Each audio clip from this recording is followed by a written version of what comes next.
someone's watching, just doing a little bit of a test, and we'll get started here around 5 o'clock.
Okay, here we are, waiting for people to join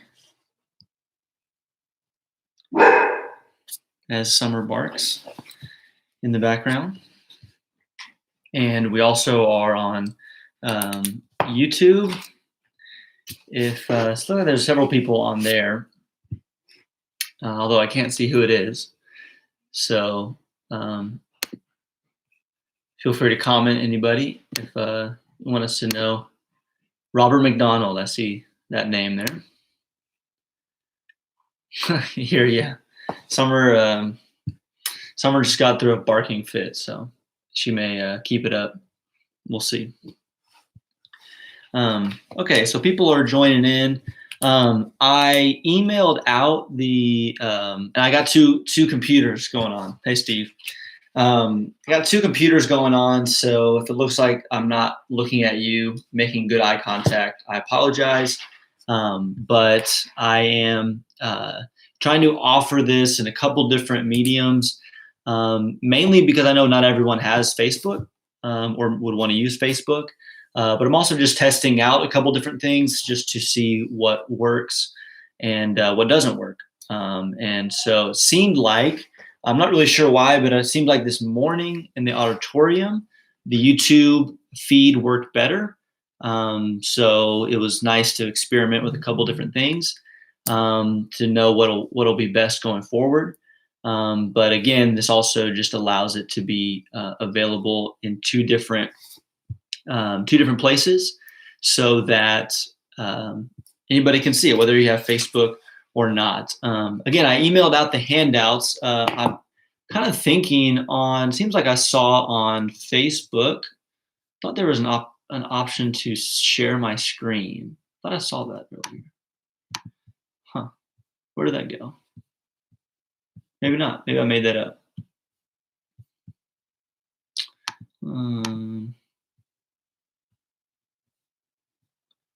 Okay, well, technology, that's exactly right. I thought I saw that today.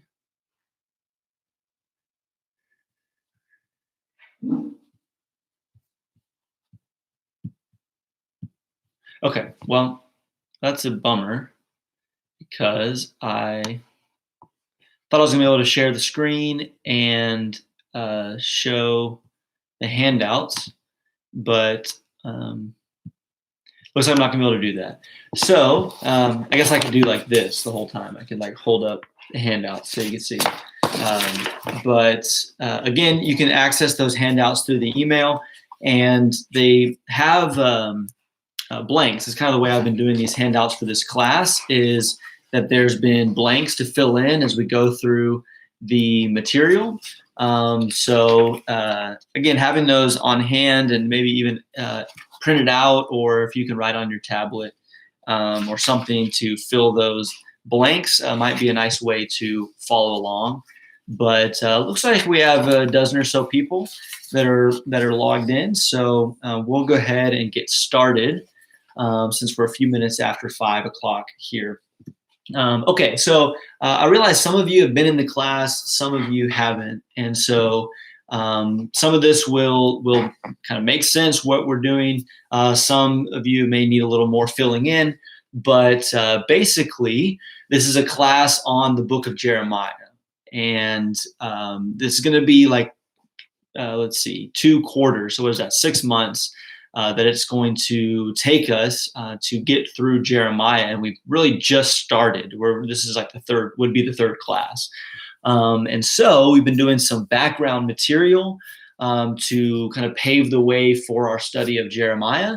And so the first thing we talked about a couple weeks ago was the idea of the prophet and what a prophet is. Jeremiah obviously is a prophet, and so we talked some about the prophet's purpose, his responsibility, and what made the prophet different than, or what set the prophet apart, especially from people that would claim to be prophets.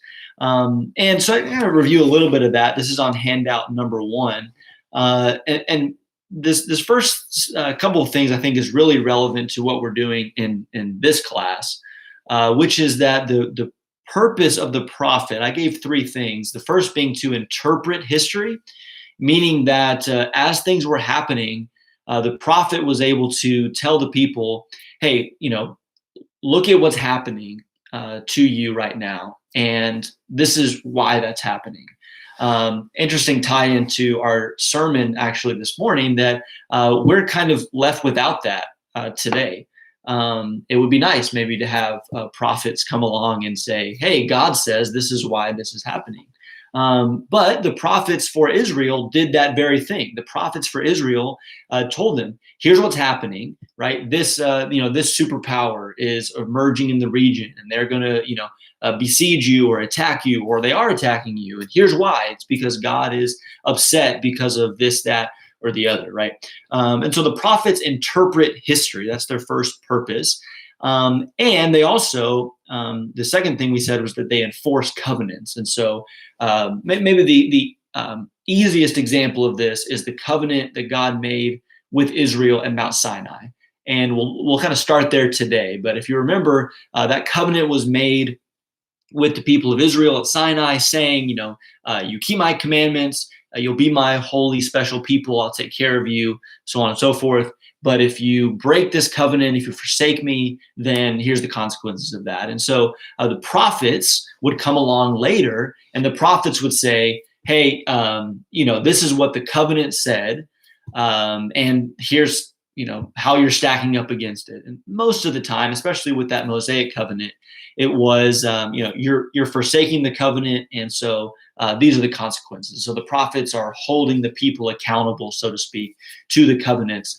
But we remember, and we'll talk about some of this today as well, that it wasn't just the Mosaic covenant. That we think of at Mount Sinai. God had also made a covenant with Abraham, and that covenant with Abraham was essentially God saying, I'm going to bless you and your descendants, and through you and your descendants, all the nations of the earth will be blessed, right? So throughout Israel's history, the prophets also remind the people of the covenant God made with Abraham, and says, God made this covenant. He's going to follow through. He's going to keep his promises. And a similar thing we could say about the third covenant that we mentioned, which is the covenant with David. That David, I'm going to establish your house. I'm going to put one of your descendants on the throne forever. And I'm making this covenant with you. And so the prophets will come along later and say, don't forget that God made this covenant with David, and he's going to be faithful to that covenant. Okay, so the prophets interpret history, the prophets enforce covenants, and we talked about how the prophets declare future events, which is kind of the maybe main thing we think about with prophets. And it is a part of what they do, but it's not necessarily even the great part of what they do. And in many ways, their predictions of the future, so to speak, are really in the context of the first two things we talked about. That they predict events as a way of saying, here's where history is going, and here's how you should understand it. When you see these events unfold, this is the reasoning behind it. Okay, here's what's going on. And also maybe even enforcing the covenants and saying, this is what's going to happen because of you're breaking the covenant, or because God's promise, so on and so forth. Okay, so that's from handout number 1 about the purpose of the prophets. I gave 8 things that the prophets talk about, maybe topics or themes that we find throughout the prophets. We won't belabor that point, but it does kind of go in somewhat of a thematic order or thematic sequence. And that is, real quickly, if you already have it, this will be easier. If you're trying to write it all down, maybe you can pause and go slowly. But God is the Lord of history. He's the everlasting God above all. The election of Israel, Israel has been chosen by God to be a special people. The rebellion of Israel, Israel has forsaken God. Judgment to come, there's consequences for that rebellion, and God is going to bring those consequences on them, that punishment. There is divine compassion. In spite of the rebellion, in spite of the judgment, God cares about his people, does not want to see them destroyed and cut off forever. And so there's a call to repentance. Come back to me. Renew your heart and your life and come back. Repent. So call to repentance, and then there is an offer and a promise for those who will repent of redemption and restoration. And that hopeful message kind of overlaps into this really this messianic picture of the kingdom of God. That God is going to set up this kingdom with a descendant of David forever, and that will be kind of the grand ultimate result of what God is up to in history. Okay, so those are the 8 things from handout number 1, and we tied that into a chart that we use in the Isaiah class, a V chart about how Israel rebels against God, and so they are brought low to a moment or to a point of retribution, God's punishment on the people. But there is restoration. There is hope for them on the other side. And in the middle there, they are called to repent to avoid the worst of the disaster. Okay, so that's a quick review, too much, but a quick review of class number 1, handout number 1, what the prophets were all about, at least what their message was all about. And the last part of that is about how the prophets don't fit in society because God has claimed them for a different purpose. And Jeremiah is a perfect example of that. Okay, so that's what we started with this kind of laying the groundwork for Jeremiah.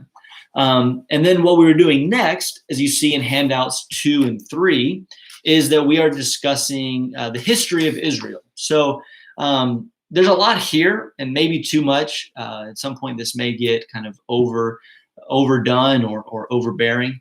But Jeremiah comes really at, in some ways, what would be the tail end of Israel's history. Their history will continue, and there's kind of the what happens after they go into exile and return. But in many ways, Jeremiah is seeing the twilight of Judah and Jerusalem and Israel in a larger sense. And so there's a lot of history leading up to the time of Jeremiah.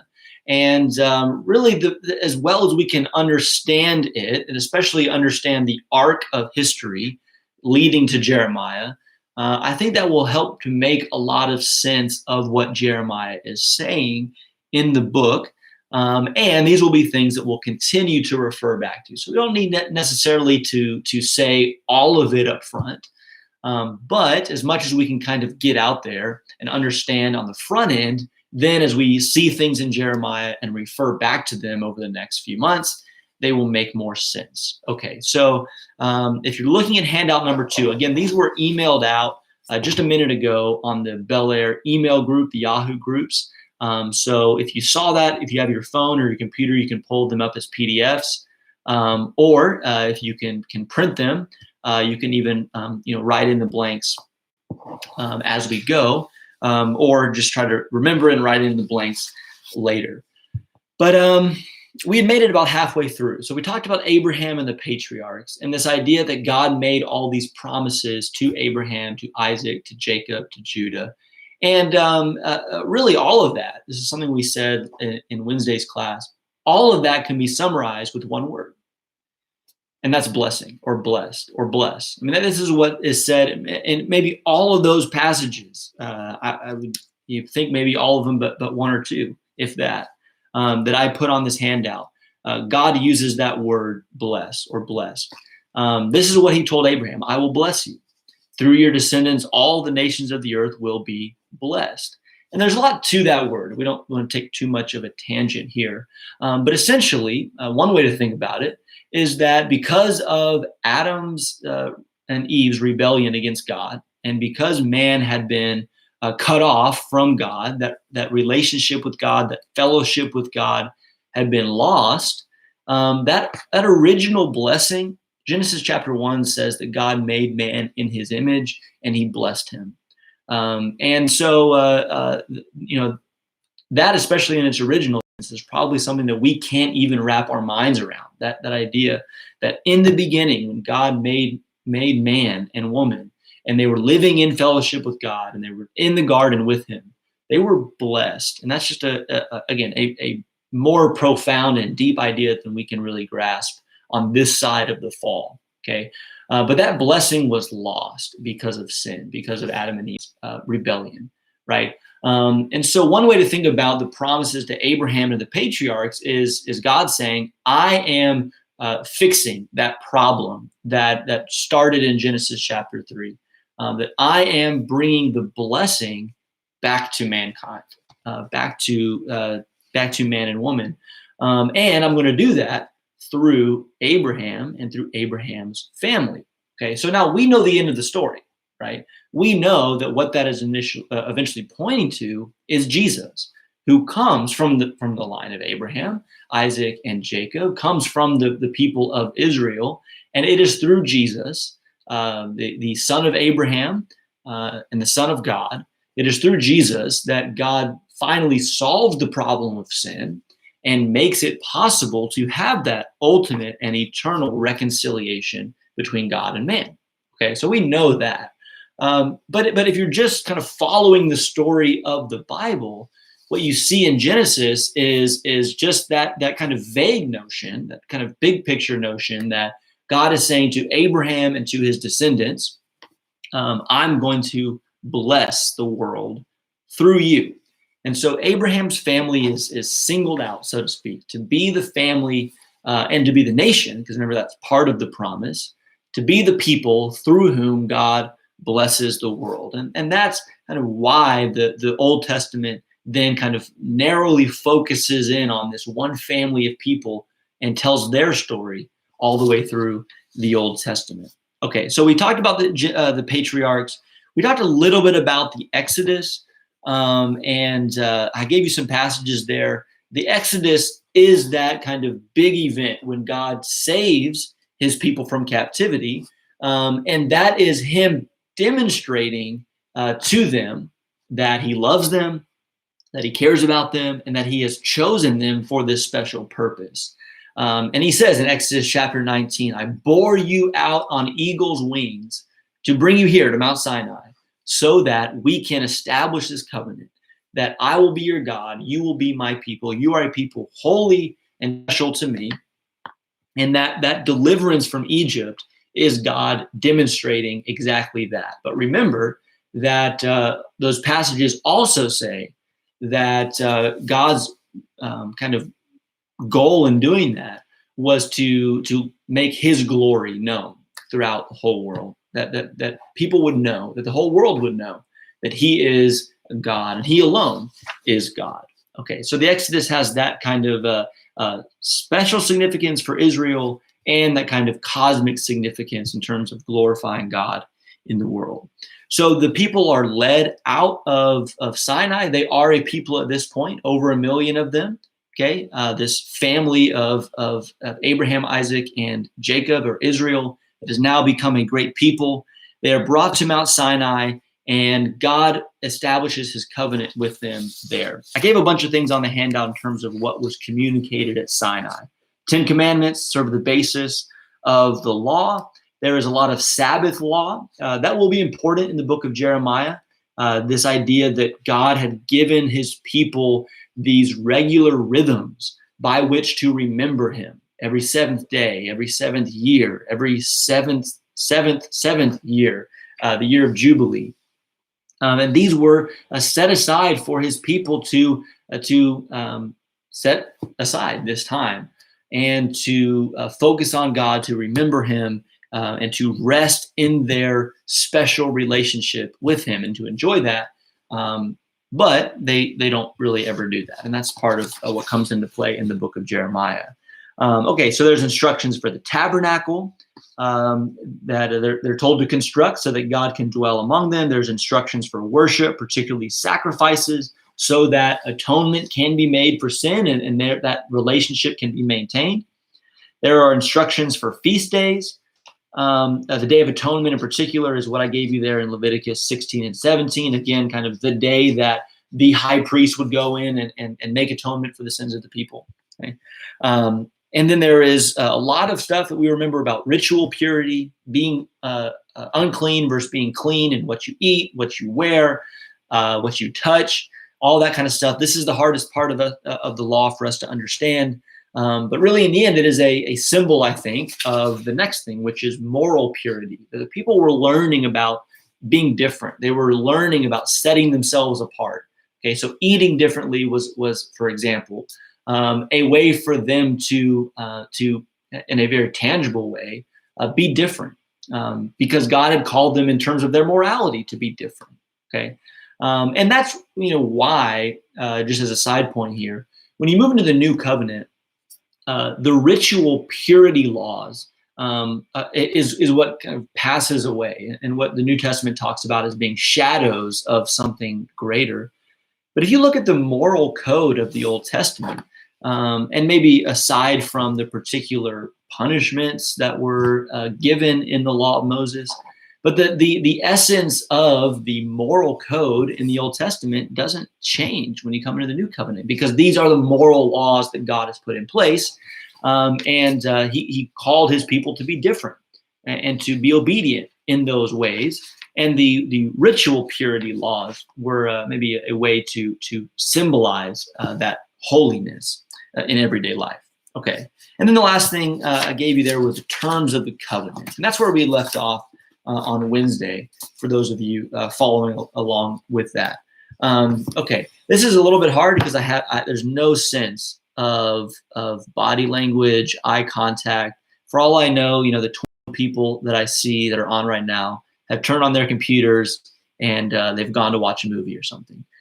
So let me know. Yeah, I'm not saying you have to, but if you have a question, if you have a thought, feel free to comment and to let that be known. It can be, if we make it, it can be more of a participatory experience. If you have questions to ask or things to add, and we'll try to work that in.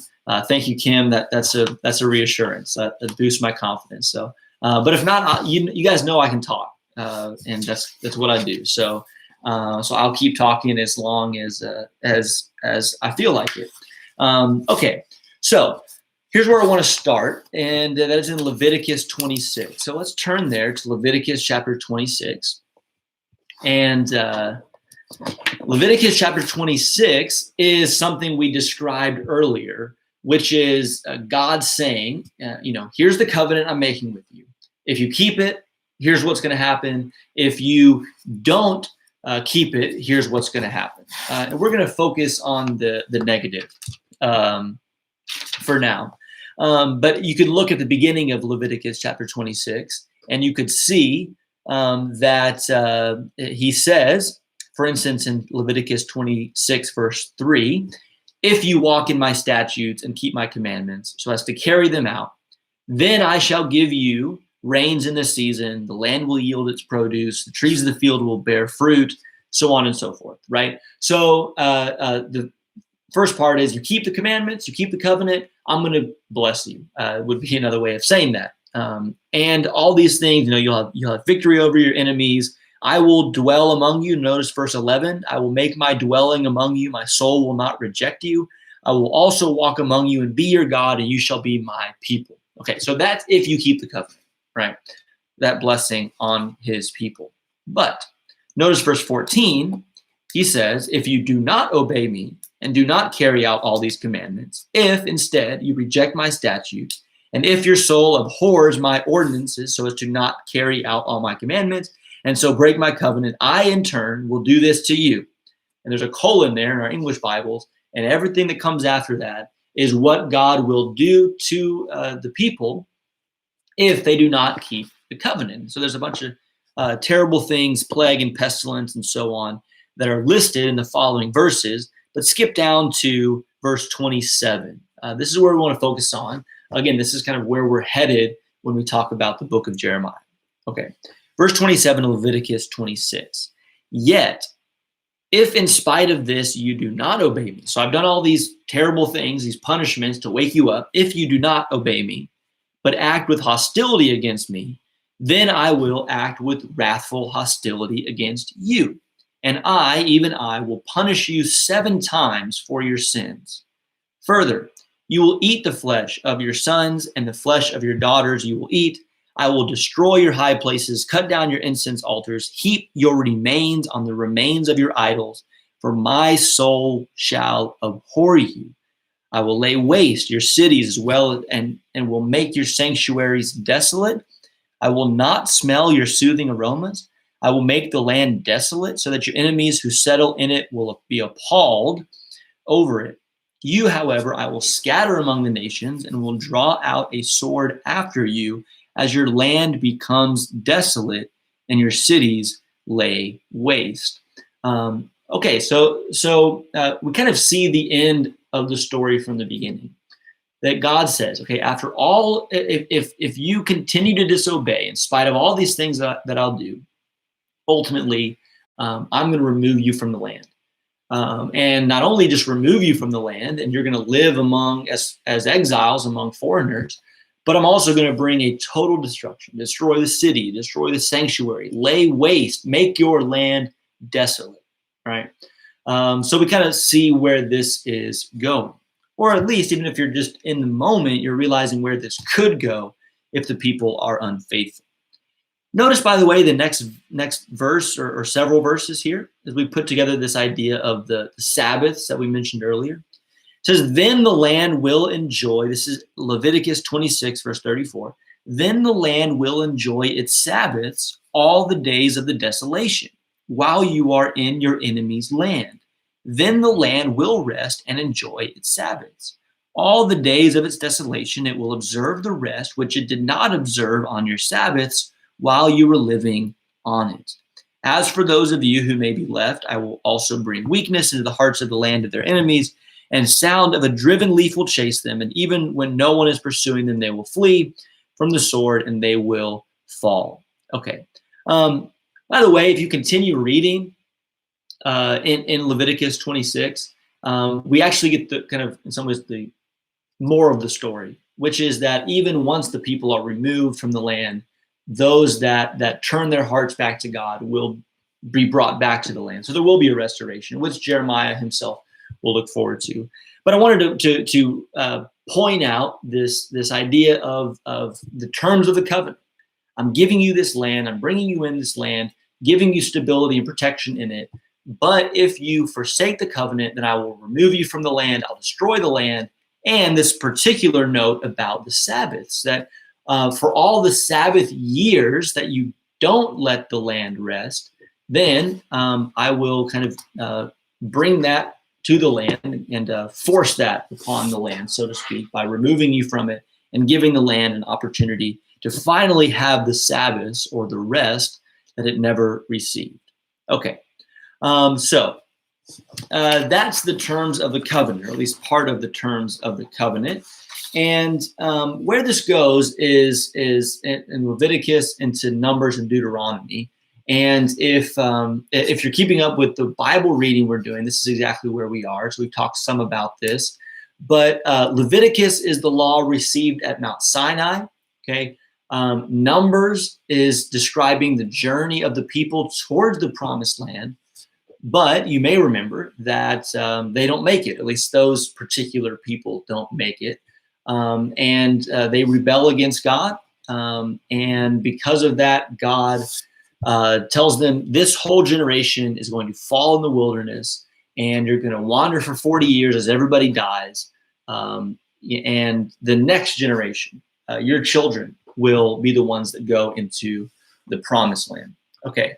And then the book of Deuteronomy really exists partly because there is now this new generation. And so Deuteronomy is a retelling, a second giving, and a kind of re-emphasizing of the law given in Exodus and Leviticus.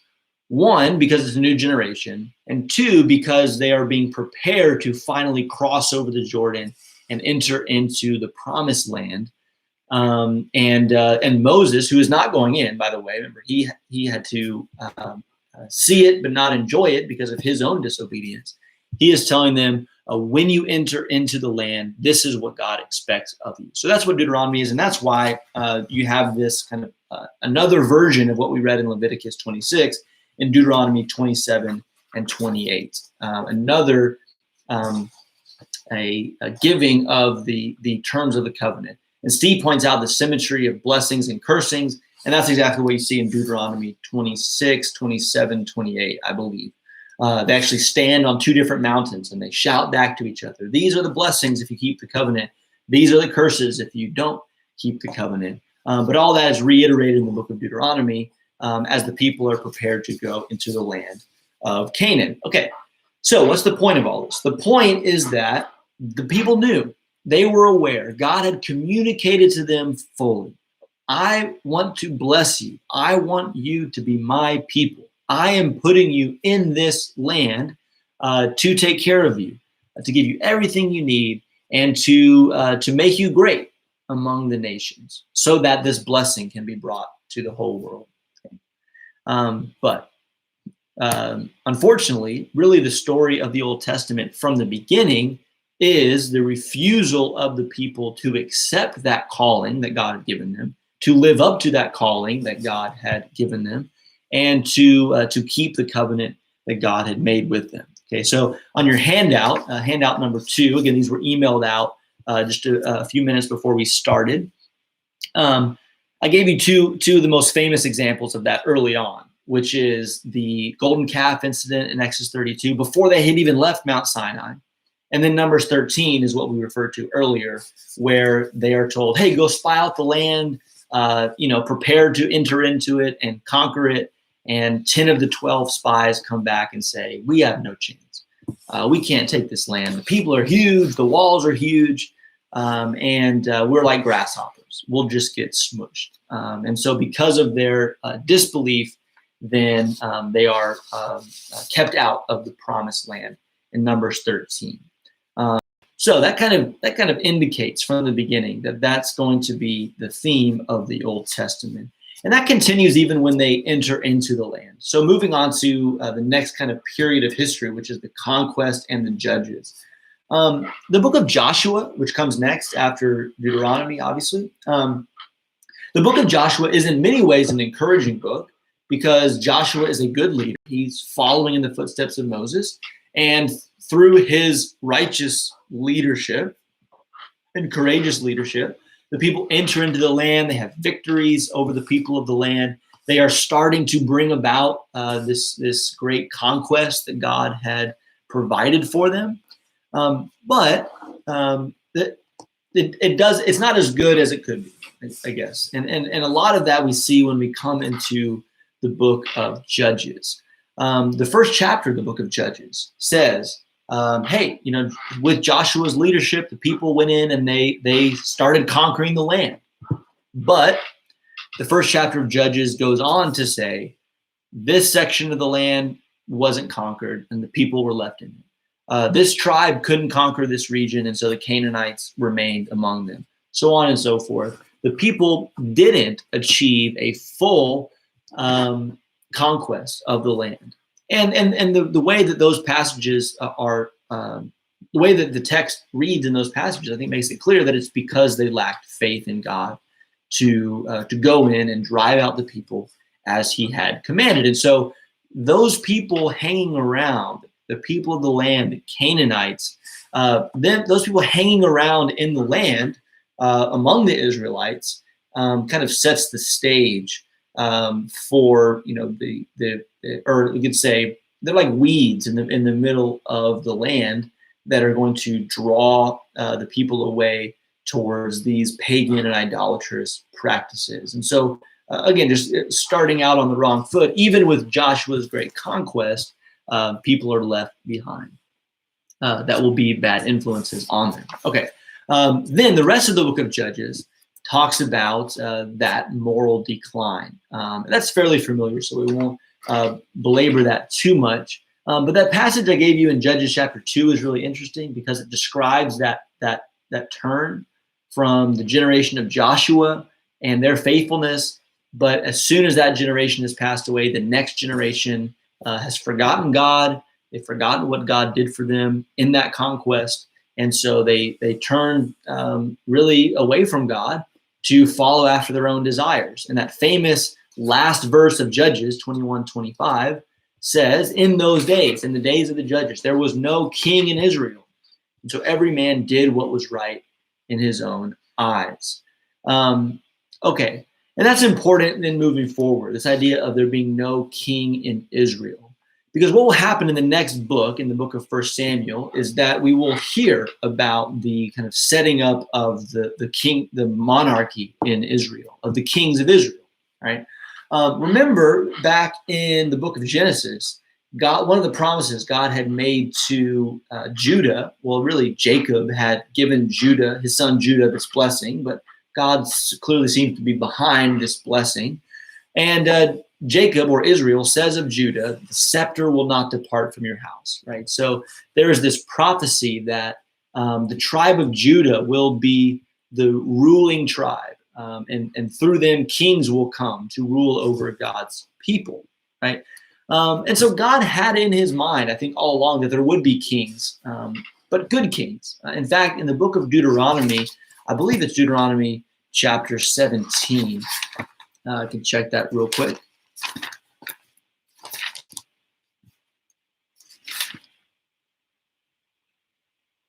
And in Deuteronomy 17, part of the preparation for the people to enter into the land, Moses actually says, hey, you're going to ask for a king, and God's going to give you a king, but the king needs to behave or to rule in a certain way, right? And they need to be just. They need to be fair. They need to not be oppressive and taking advantage of their power and position for personal gain, so on and so forth, okay? So we have the promise of Judah and the scepter staying in the house of Judah. We have the instructions of Deuteronomy 17 before the people enter into the land about a king ruling over Israel and how that what that should look like. But then when the people enter in, there is no king, and because there is no king, the people own eyes. Okay, where are we going with all this? Well, I think that is relevant for the story that is told in 1 Samuel, which is that after a period of time of there being judges ruling over God's people, or delivering God's people really, as they face different crises, eventually the people do come to Samuel, who's the current judge, and they ask him in 1 Samuel 8 to give us a king like all the nations. So this is what God said would happen. The people are going to ask for a king. And you might say, well, that's what they're supposed to do. God said there would be a king. They said that there would be kings that ruled over his people. Okay? But that passage makes it clear that their desire for a king is not a good desire. One, the way they ask the question, give us a king that we can be like all the other nations, that doesn't sound like a good motivation. They just want to be like the other nations. Remember, that was the whole point of the law, was just to just make them distinct from the other nations, that they would be a holy and special people. So this desire, give us a king that we can be like all the other nations, that just runs totally counter to the calling they had as God's special people. Okay, so there's a problem there.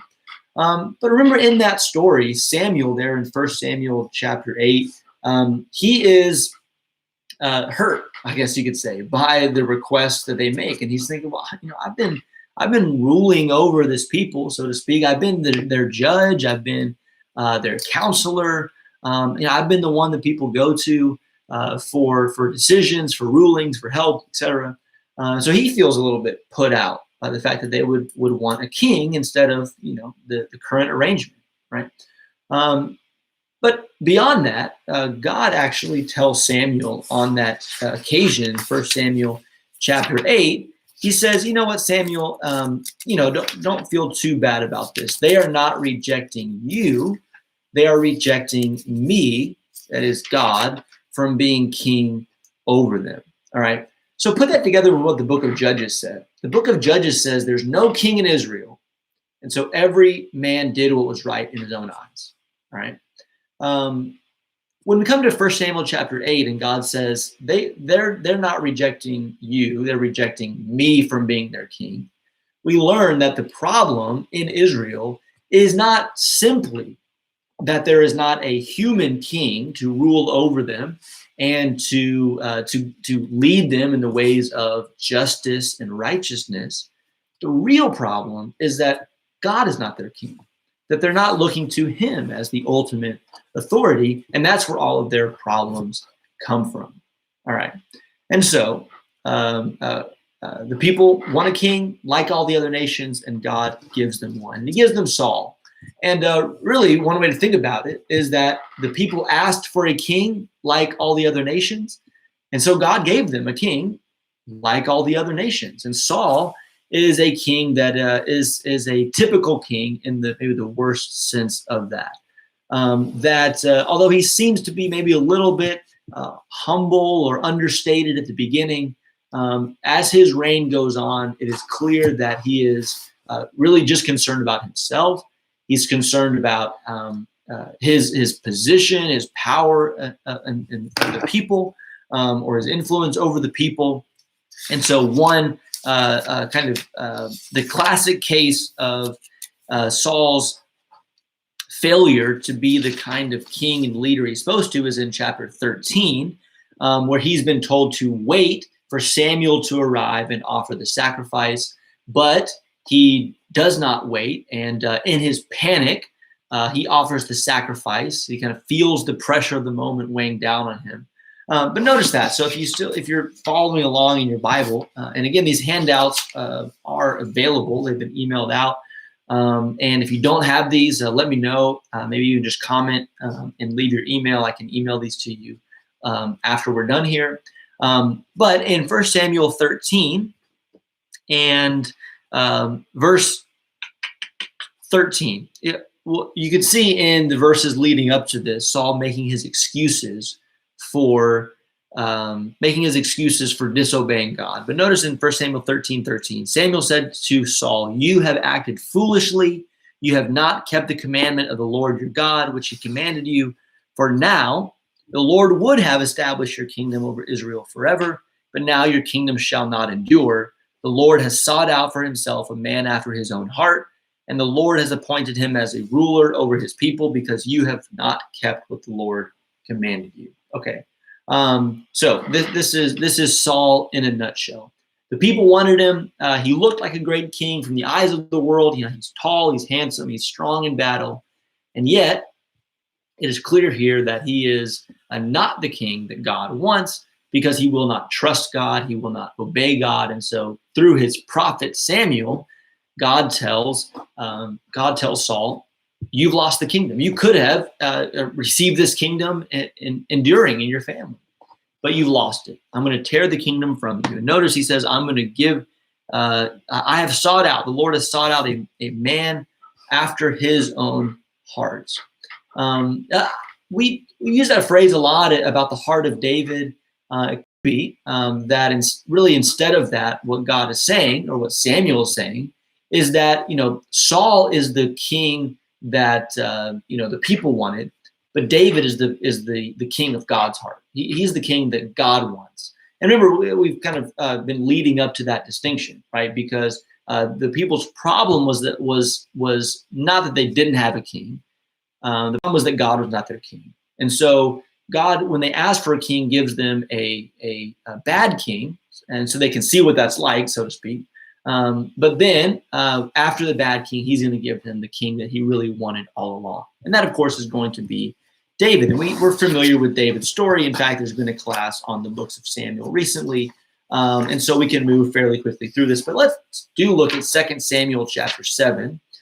This is one of those passages that is really important to know and to understand in the kind of big picture of the Old Testament, and a passage that I'm sure we will refer back to probably more than once in our study of the book of Jeremiah. 2 Samuel chapter 7. By the way, we're coming up on 45 minutes here. We didn't necessarily start right into it when we began. We're not necessarily on a strict time schedule anyway, but just to give you a heads up, I'll probably keep yammering on until the Facebook tells me we've gone for about an hour. And then, that'll probably be torture enough for you. And so we'll kind of end there, and then wherever we end, we'll pick up there on Wednesday when we do this again. So 2 Samuel chapter 7, notice what God tells David. This is in the context of David asking or saying, "I'm going to build God a temple." And God comes back to him and says, "No, you're not. I didn't ask for that. So you're not going to do that. You're not going to build me a house." Instead, here's what he says. So 2 Samuel chapter 7 and verse 12. Really go back to verse 11. The second half of verse 11, 2 Samuel 7. The Lord also declares to you that the Lord will make a house for you. Okay, so you see the turn here. No, David, you're not going to build me a house. I'm going to build you a house. Okay, what does he mean by that? Verse 12. When your days are complete and you lie down with your fathers, I will raise up your descendant after you, who will come forth from you. I will establish his kingdom. When he shall build a house for my name, and I will establish the throne of his kingdom forever. I will be a father to him, and he will be a son to me. When he commits iniquity, I will correct him with the rod of men and the strokes of the sons of men. But my loving kindness shall not depart from him, as I took it away from Saul, whom I removed from before you. Your house and your kingdom shall endure before me forever. Your throne shall be established forever. Okay, so God tells David, I'm going to establish your house forever. And your son, your descendant, and notice that how that term is kind of vague here, right? Your son, your descendant, he will build me a house. And so you think, oh, well, David's son, Solomon, will build the temple.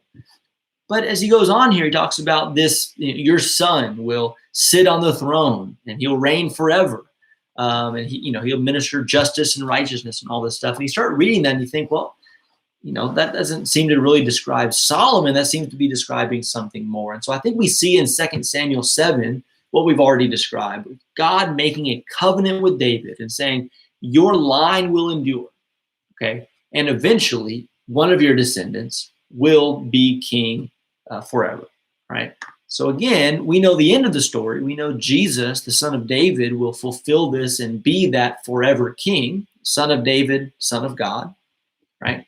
But this also lays the groundwork for what the rest of the Old Testament, a lot of what we're going to be talking about a little bit today and then more on Wednesday, which is the kings of Judah that will reign in perpetuity until the people are taken into captivity. And we'll see how many times this promise is referred back to as God says, hey, I promised David that there will be kings on his throne in perpetuity forever.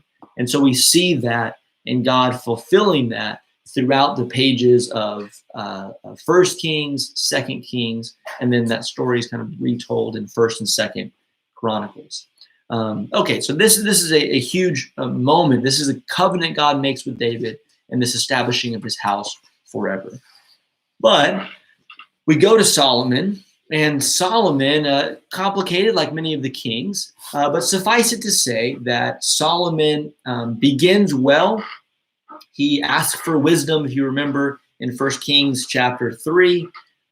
He's able to consolidate the kingdom and to rule over this unified kingdom that David left for him.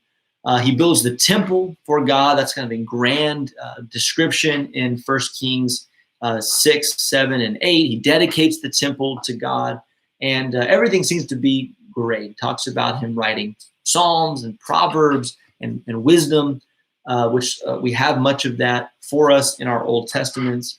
But Solomon, because of the influence of the many foreign wives he had married, is lured away from being faithful to God and begins to bring in other forms of worship alongside the worship of Jehovah, we're assuming to accommodate these wives that he had married and to kind of bring their gods into the picture, have a quasi pantheon of sorts, right? Keep that idea in mind, by the way, that Solomon is going to bringing in other gods, that he is not forbidding Jehovah worship, but he's bringing in other gods. That's really what's happening almost all the time throughout Israel's history. It is not that these kings or these people are removing the worship of Jehovah. It is that they are bringing in the worship of other gods into their religion, so to speak. Okay. So this is where we turn to the third handout here. And we'll get a little bit into this, but won't be able to finish it. But we will talk about some of this as I kind of get my stuff situated here. And this is the idea of the divided kingdom. Notice in First Kings, so we talked about where to find the beginning of Solomon's story, but notice in First Kings chapter 11, as it describes the fall of Solomon, or the failure of Solomon, really. Notice in 1 Kings 11, 9 through 13. Okay, it says, "Now the Lord was very angry with Solomon because his heart turned away from the Lord, the God of Israel, who had appeared to him twice, and had commanded him concerning this thing, that should not go after other gods. But he did not observe what the Lord had commanded. So the Lord said to Solomon, because you have done this, and you have not kept my covenant, my statutes, which I have commanded you, I will surely tear the kingdom from you and will give it to your servant. Nevertheless, I will not do it in your days for the sake of your father David, but I will tear it out of the hand of your son. However, I will not tear away all the kingdom, but I will give one tribe to your son for the sake of my servant David and for the sake of Jerusalem, which I had chosen." Okay, a couple important main points here that we're going to see this kind of thing repeated over and over again. One is this message of consequence. Because you have not been faithful to me, Solomon, the great Solomon, as wise as he was, as much as we remember him for his wisdom, okay? The great Solomon is told by God, because you did not keep my commandments, I am going to tear the kingdom away from you. So God brings about this thing called the divided kingdom because of Solomon, as a consequence for Solomon's sin. We want to recognize that.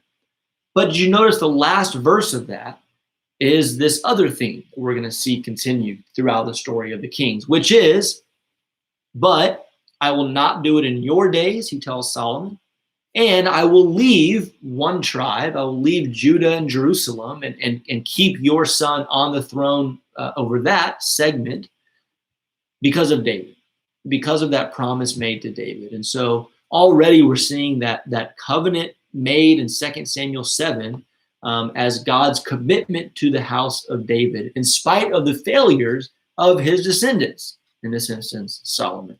Okay, so because of Solomon's sin, the kingdom will be torn in two, but there will continue in the southern kingdom, in the tribe of Judah, there will continue to be a son of David reigning on the throne. Okay. By the way, just as I meant to point this out earlier, this passage does not tell us. This here says that God told Solomon this. We don't know exactly how he did that. Could have been direct revelation. But I meant to point out, if you notice with Saul and with David, that the messages that God had for them. For Saul, it was, you've rejected me, I'm going to reject you, and your line's coming to an end. For David, it was, I will put your son on the throne forever. I established this covenant with you. In both those instances, it was prophets that communicated that message.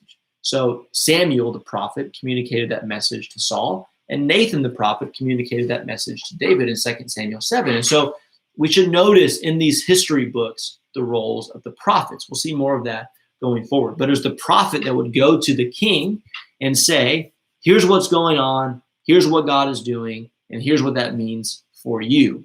And a lot of it has to do with enforcing the covenants or the commitments and the consequences that these people had bound themselves to. Okay, and we see something similar with that with Solomon, although we're not told that it was a prophet that brought this information to him. Okay, so God tears up the kingdom. We had a united kingdom for a short time with Saul, and then that was given over to David, and then to his son Solomon. But because of Solomon's sin, the kingdom is divided, and 10 of those tribes go to a man named Jeroboam. And that story is told to us in the rest of 1 Kings chapter 11. And notice in those verses that God actually tells Jeroboam, we're seeing this again, if you will, this is becoming such a familiar construction, if you will keep my commandments then I will provide you, I'll give you an enduring house. In fact, in 1 Kings 11, verse 37 to 39, I think I gave you, notice that he even compares it to the house of David and says, you shall reign over whatever you desire. You be king over Israel. Then it will be that if you will listen to all that I command you and walk in my ways and do what is right in my sight by observing my statutes, my commandments, as my servant David did, then I will be with you and build you an enduring house as I built for David, and I will give Israel to you. Thus I will afflict the descendants of David for this, but not always. Jeroboam becomes king, the first king of this northern kingdom of Israel. And we are so familiar with where we're going next, which is Israel's total failure to be faithful to God, right? And Jeroboam himself, his failure to be faithful to God. I think we're so familiar with that we forget this initial promise to Jeroboam. God actually tells Jeroboam, if you will keep my commandments, you'll be like another David, and you will reign over this segment of God's people, these tribes. You will reign over Israel. And your line will be established in perpetuity, so to speak. Right? That's kind of I think is fascinating. And so he promises Jeroboam this enduring house if he will be faithful, if he will keep God's commandments, if he will covenant, so on and so forth. But and this kind of kicks off maybe where we'll pick up on Wednesday, the trajectory of the line of the kings of Israel is downward from the beginning. Jeroboam introduces idol worship. If you remember, he sets up a golden calf in Dan, which is the far north of Israel, and in Bethel, which is kind of the far south, right on the border between Israel and Judah. And if you remember, you'll read that passage in 1 Kings 13. The reason Jeroboam does that is not because he has a sincere, religious experience and says, I think building golden calves would be the most pleasing thing to God. I just really feel in my heart that's what he commands me to do. It wasn't that. It's obviously against the commandments of God to worship an idol. But if you read the story, the reason he does it is for really political reasons, to say, hey, I got people up here in Israel. If they go to Jerusalem for worship, then they're going to defect and they're going to leave my kingdom. And he was afraid of losing that power, that influence, whatever. And so he says, well, let's have more convenient places of worship. That way people will stay more loyal to me and to my kingdom. And so for political purposes or political reasons, he introduces idol worship in Israel. And this idol worship of Jeroboam, the golden calf that he sets up, will be a thorn in the flesh of Israel and really be their downfall all the way through until they are removed and taken into captivity. Okay, so Jeroboam's house is wiped out. And at that point, after a few of his descendants do succeed him, his house is completely wiped out, and we instead have kind of coups and uprisings and assassinations. You can pick which of those words you like best to fill in the blanks, but the state of kings in Israel becomes no different than what you would see in any other pagan, non-God-fearing nation, which is the people just vying for power, using any means necessary to get power. And once they get it, someone else comes behind and stabs them in the back to take over the throne. And so we have coups and assassinations that kind of define Israel for the next several generations after Jeroboam. And then the last thing I'll give you is what's going on in the south. Well, during all this time in Israel in the south, we have the descendants of David and Solomon. Rehoboam being the first. It is his kind of foolishness that kind of prompts the division, prompts people to follow Jeroboam to the north. Although again, the kind of the reasoning for that goes back to Solomon. It's in Rehoboam's time that the division actually takes place. And then after Rehoboam, we have some different. We have several generations. Some are good, some are bad, but no one's really great. Asa is pretty good. He institutes some reforms to help the people be more faithful to God. Jehoshaphat is okay, pretty good, does some good things, but has some fatal flaws that we'll talk about on Wednesday. But that's kind of where Judah's at in this time period. And so we're going to quit there. Again, I've emailed out these handouts. It looks like this. I'll show each here. And I emailed them as PDFs to the Bel Air email group. If you would like these and aren't on that group or didn't get them, then let me know. I'll send them to you. And we will pick up with handout number 3 on Wednesday, probably around 7:30, 8 o'clock. I'll send that out. But we'll continue our study there. And so between now and then, if you want to print out that handout and use it, fill it out as we go. Hopefully that will be a helpful study tool for you. And when we do get back to having regular Bible classes at the building, all of this will be printed out. And so you can fill in your booklet with all of the handouts and put together a complete set and have that for future use. So that's it. And we'll pick up again on Wednesday. Thank you, everybody. Hope this was helpful for you. And I am more than happy to receive any kind of feedback between now and Wednesday. If there are things about this that you feel are not as helpful that could be improved, or anything related to the technology, let me know what can be better. And or plug for the Bible reading videos at some point tomorrow via the Houston Bible Study YouTube channel. We'll be putting up the next round of our 2020 Bible reading videos, week 11, where we are finishing up Numbers, starting Deuteronomy, and getting into the Gospel of Luke. Okay, that's it for me. And so we'll see you soon.